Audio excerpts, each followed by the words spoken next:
Good morning students. I am MRK. Today class 10th max chapter 8 statistics and probability exercise 8.4 7th sum பார்க்குறோம். Okay, ஒரு நன்கு கலைக்கப்பட்ட அந்த சஃபிள்டு back அப்படின்னா okay, அதுலேருந்து மொத்தம் 52 கார்டு அப்படின்னு கொடுத்துருக்கு சீட்டு கட்டு கணக்கு. என் ஆஃப் எஸ் அப்படின்றது 52 அப்படின்னு எடுத்துடணும். என் ஆஃப் எஸ் வந்து 52. இதை வந்து நம்ம என்னென்ன இருக்குதுன்னு தெரிஞ்சிருக்கணும்டா தம்பி, அப்படின்னா தான் படிக்க முடியும். அதுலேருந்து ஒரு கார்டு எடுக்கிறோம். இந்த ஆறுக்கு முன்னாடி என்ன இருக்குன்னு பாரு, அது வந்து என்ன கார்டாக இருக்கணுமா, ரெட் கிங்காக இருக்கணுமா. அப்போ let A be the event of getting என்னது ஏ ரெட் கிங் அப்படின்னு எழுதிக்கோ.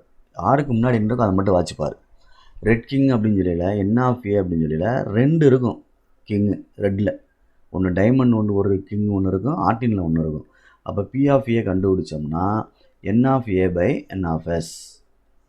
அப்போ என்ன வந்துடும், 2/52. இவ்வளோதான். அடுத்து இங்கிட்டு பிளாக் கியூன். அப்போ let B the event of getting a black queen, ராணி, கருப்பு ராணி அப்படின்னு சொல்லியிருக்கு. சரிங்களா. அப்போ என்ன பி அப்படின்னு சொல்லல, கியூன் வந்து 4 கியூன் இருக்கும் ஆக்சுவலாக. அதில் சிவப்பில் 2, கருப்பில் 2. அப்போ கருப்பு கேட்டிருக்கனால 2. அப்போ P of B is equal to என்ன வந்துடும், N of B by N of S. Probability எல்லாத்துக்கும் ப்ராபபிலிட்டி கண்டுபிடிக்கணும், ரைட்டு. அப்போ என்ன வந்துடும், 2/52. இது ஒரு ஆன்சர். சரி, ஆறுன்னு வந்துட்டாலே உன்ட்டு சொன்னல இன்டர்செக்ஷன் கண்டுபிடிக்கணும் அப்படின்னு சொல்லிட்டு. அப்போ இது ரெண்டுக்கு இன்டர்செக்ஷன் வருமா அப்படின்னு பார்க்கணும். இது வந்து ரெட் கார்டு, இது பிளாக் கார்டு, ரெண்டும் கலரே வேறு. அப்புறம் எப்படி கிடைக்கும்? ரெண்டு காமனாக சொல்லியிருக்கு, ரெட் கார்டு, இது பிளாக் கார்டு, அதுவும் கிங்கு, இது என்னது கியூனு. அப்போ எப்படி காமனாக கிடைக்காது.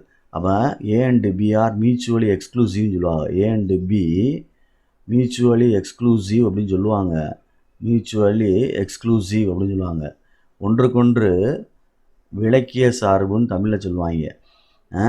அதாவது P of A intersection B is equal to 0 அப்படின்னு எழுதிடணும். P of A intersection B is equal to என்ன எழுதணும், 0 அப்படின்னு எழுதணும். இந்த சென்டென்ஸ் எழுதுறதுனா பரவாயில்ல, விட்டுரு, அதெல்லாம் ஒன்றும் கிடையாது. நீ இதை மட்டும் எழுது. தட் இஸ், அதாவது சும்மா எழுதுகிறேன். P of A intersection B is equal to 0. Therefore addition theorem apply பண்ண போகிறோம். ஆர்னு வந்துட்டாலே அடிஷன் தியரம் தான்.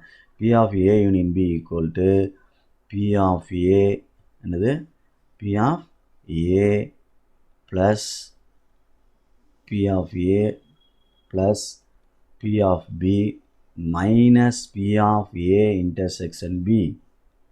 அப்போ பி ஆஃப் ஏ அப்படின்றது வந்து 2/52 ப்ளஸ் பி ஆஃப் பின்றது வந்து 2/52. இது வந்து 0.